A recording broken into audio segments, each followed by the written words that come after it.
नमस्कार, बहुत स्वागत। बांग्लादेश में चुनाव चल रहे हैं, पड़ोस में चुनाव चल रहे हैं, अलग अलग रिएक्शन है इसके, बहुत सारी बातें वहाँ से निकल कर आई हैं। बहुत सारे समीकरण इस बीच बदले भी हैं और बजट में आपने देखा ही है, बांग्लादेश को जो करीब करीब 120 करोड़ दिए जाते थे उसे 60 करोड़ कर दिया गया, जस्ट आधा। इन सब के बीच वहाँ चुनाव भी चल रहे हैं और चुनाव में अलग अलग रिएक्शन, तमाम तरह के आरोप प्रत्यारोप का दौर चल रहा है।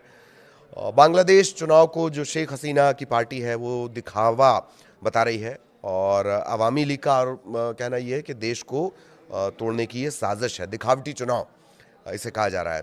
अब आप जानते ही हैं कि शेख हसीना जो है वो एक पूरा घटनाक्रम रहा। घटनाक्रम के बाद शेख हसीना को छोड़कर वहाँ से भागना ही पड़ा एक तरह से। फिर जो यूनुस हैं उनकी अगुवाई में एक अंतरिम सरकार वहाँ काम करती रही और अब वही सरकार चुनाव करवा रही है। तो आरोप प्रत्यारोप लग रहे हैं। अवामी लीग ने इंटरनेशनल कम्युनिटी से देश को टूटने से बचाने की अपील की, चुनाव को दिखावा बताया। पार्टी ने कहा कि सोची समझी कोशिश है, सिर्फ अवामी लीग को साइडलाइन करने के लिए नहीं है। कई ऐसी पॉलिटिकल पार्टियां भी इसमें शामिल नहीं हैं जो एक कट्टरपंथी सोच का विरोध करती हैं, एक उदार बांग्लादेश की वकालत करती हैं। दावा किया गया कि अवामी लीग की राजनीतिक सोच से जुड़े लाखों मतदाताओं को जान से मारने की धमकी दी जा रही है, अपनी मर्जी के खिलाफ वोट डालने के लिए मजबूर किया जा रहा है और जानबूझकर वोटर टर्नआउट बढ़ाने की एक रणनीति है। ये अवामी लीग की तरफ से, शेख हसीना की पार्टी की तरफ से गंभीर आरोप लग रहे हैं। अवामी लीग ने ऐसा क्यों किया, क्यों ये वो विरोध जता रही है, उसे भी जान लीजिए कि दिखावटी चुनाव में भीड़ का आतंक, लिंचिंग, बेरहमी, टॉर्चर शामिल है। यही लगातार हावी रहा है। जेलें न सिर्फ अवामी लीग के सपोर्टर से भरी पड़ी हैं बल्कि पत्रकार, राइट्स एक्टिविस्ट और एंटी वॉर क्राइम कैंपेनर्स पर झूठे मर्डर चार्ज लगाकर उन्हें अंदर किया गया। ये बयान है, इसलिए मैं देखकर पढ़ रहा हूँ। अवामी लीग के हटने के बाद अल्पसंख्यकों की हालत पर पार्टी ने कहा कि इस मजाकिया चुनाव से पहले ही लाखों अल्पसंख्यक जो है वो ख़त्म होने के कगार पर हैं। हमने इस बीच बहुत सारी खबरें आपको दिखाई भी हैं कि किस तरीके से वहाँ हिंदुओं की टारगेट किलिंग हो रही है। हालांकि जो पार्टी है या मोहम्मद यूनुस हैं या उनकी सरकार के नुमाइंदे, अंतरिम सरकार के नुमाइंदे रहे, उन्होंने हर बार इस बात को खारिज किया है कि एक दो अल्पसंख्यकों का मरना अल्पसंख्यकों के खिलाफ कोई हिंसा नहीं है, ये कहा जा रहा है। तो अवामी लीग का आरोप ये भी कि चुनाव लड़ने वाली पार्टियों की तरफ से चुनाव की जो इंजीनियरिंग की कोशिश है उसके विजुअल्स आए हैं। कोड ऑफ कंडक्ट की खुलेआम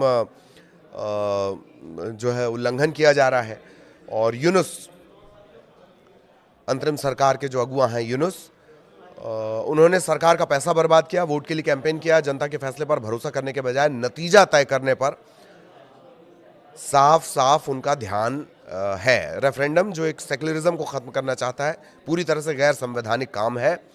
जिन्होंने झंडे और पाकिस्तानी कब्जे वाली सेना से आज़ादी की लड़ाई लड़ी, ये उनके खिलाफ है। ये बात तमाम आ रही है।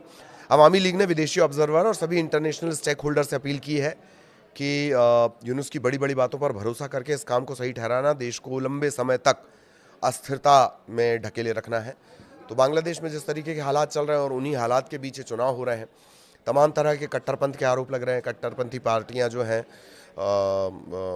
वो उनको लेकर आरोप लग रहे हैं, टारगेट हिंदुओं पर टारगेट किलिंग के आरोप लग रहे हैं। इन सब के बीच चुनाव वहाँ पर हो रहा है और उस दौरान जो शेख हसीना की पार्टी अवामी लीग, उसने गंभीर आरोप लगाए हैं मोहम्मद यूनुस पर, जो अंतरिम सरकार चला रहे हैं और जो चुनाव कैंपेन वहाँ चल रहे हैं।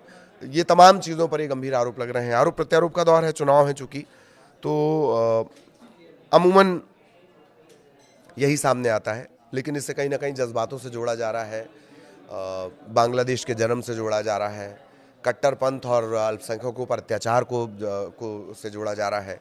सेक्युलरिज्म का जो एक ढांचा वहाँ पर था उससे इसे जोड़ा जा रहा है कि उस ढांचे को, उस फ्रेम को ख़त्म करने की ये कोशिश है। हालांकि चुनाव के लिए वोटिंग चल रही है, इक्का दुक्का जगहों से हिंसा की भी खबरें आई हैं और वोट नहीं करने दिया जा रहा है, इस तरह की भी बातें सामने आई हैं। तो अब वोटिंग की प्रक्रिया चल रही है, आगे इस वोटिंग में क्या कुछ अपडेट है वो भी आप तक पहुंचाएंगे। नमस्कार।